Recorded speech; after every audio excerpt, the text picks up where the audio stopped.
Happy Monday evening, everyone. It's weather for Weather Geeks time. Hope you had a good weekend. We certainly had some welcomed sunshine at times on Sunday, but the clouds unfortunately rolled back in today. Yeah, it's cloud season here in eastern Ohio and western PA. We have a lot of days like this. At this time of the year, the weak sun, it's about as weak as it gets, as low in the sky as it gets. It has a hard time burning off decks of stratus clouds, stratocumulus clouds, and we had one of those roll in last night. And you know, if this were April or even September, October, we'd probably see a little more sunshine before the day is through, but that weak sun angle just is not enough to burn off some of these stratus low decks of clouds that, you know, the base of these clouds is only a few thousand feet up, and they're not very thick, but they're thick enough that that weak sun cannot scour them out. So a cloudy day today. All right, just a quick recap of the storm that impacted parts of the southeast into the mid-Atlantic states. Boone, North Carolina, which is out in the mountains, had 34 inches worth of snow. It was a real mess from western North Carolina into northern North Carolina, parts of Virginia, West Virginia, eastern Kentucky as well. Some pretty far south latitudes to have this much snow. It's not unheard of, but it's a little unusual, especially in December. If they're going to get this much snow in parts of the Carolinas, southern Virginia, it's a little more common in the heart of winter rather than the first half of December. We missed out on that storm. We'll miss out on a lot of interesting weather over the next few days. Pretty benign weather pattern. I think tomorrow is going to turn out to be a much better looking day with more in the way of sunshine for the lunch hour and into parts of the afternoon. Clouds may roll in tomorrow night and into Wednesday. Overall, Wednesday, another pretty quiet day. Temperature still a shade below average on Wednesday. Might get clipped by a little rain, a little wet snow late Wednesday night into Thursday morning.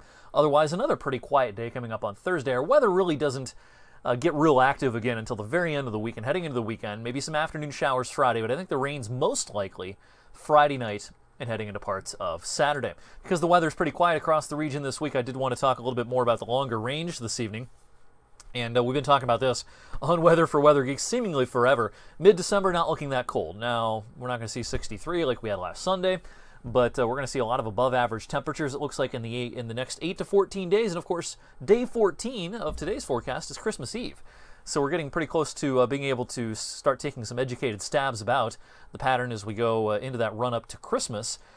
Snow's going to be hard to come by. This is the next 7 days on our medium-range modeling, all under an inch. And trace amounts are going to be possible. I think that's about it. So we are not going to see much snow in the next week or so. And when it comes to white Christmases, a lot of people are asking about that at this time of the year. Well, you know, when we look back at the records dating back to the 1930s here in Youngstown, at least at the airport in Vienna, which we'll use as representative of the entire region, although, of course, as you know, the weather can be quite a bit different from Trumbull County down to Columbiana County, but it's what we have to go by. Roughly 7 out of 10 Christmases have at least a trace of snow or snowflakes in the air. Measurable snow up to 1/10 of an inch, that occurs about 37% of Christmas days. Now, a white Christmas is usually thought of as snow cover, snow on the ground, and usually kind of the threshold we refer to as 1 inch or more.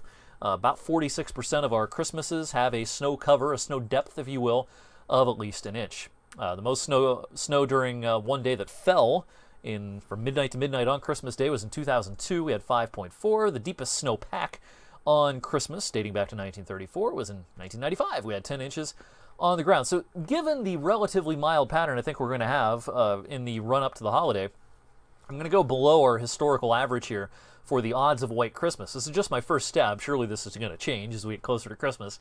But as a first stab, 2 weeks out, I would say that our odds are lower than average for a white Christmas this year. I want to show you briefly the pattern as we go into the longer range. We're looking at temperature anomalies here on the latest long-range European model run, and you see a lot of orange on this map in the short term. Looking pretty mild later this week into the weekend, early next week as well, and then, you know, as we get closer to Christmas, I don't see much of a large-scale pattern change until probably around or after Christmas. Even that doesn't look that cold, but probably not as consistently mild as we go into the week between Christmas and New Year's. Start seeing some blues making some inroads across the lower 48 states. Latest run of this modeling shows a chillier but not crazy cold pattern as we go into January. Last week's run was a little colder than this run. What you see here as we go into mid-January is a lot of warmth up here. A lot of times when we look at the long-range European, it has a hard time in the longer range picking out real cold pockets. So anytime you see a lot of average like this or pockets of blue, it's reasonable to think that the actual pattern may be colder than this. It just has a hard time seeing it this far out. So, I think generally our winter forecast idea that we'll see a step down into much colder weather as we go into the new year, and then particularly into February, I think that's still pretty valid at this point. When we look at the precipitation anomalies on that same set of modeling all the way through mid-January, not a real strong signal as far as wet, stormy weather around here. Maybe more aimed down here, which is pretty typical of an El Nino winter as we're in this year. So, nothing really strikes me as, crazy snowy on that map. And our snow forecast, part of our winter forecast, calls for a pretty typical year snow-wise, perhaps even a little above average. That above average may really depend on how things go in February, though. So I'm not expecting the kind of snowy winter that we had back in like 2010, 2011, or even some of the snowier winters we had a few years ago. But at this point, the rest of December certainly does not look all that snowy. That's it for your Monday evening weather for Weather Geeks. Thanks for tuning in. I'll see you back here tomorrow evening.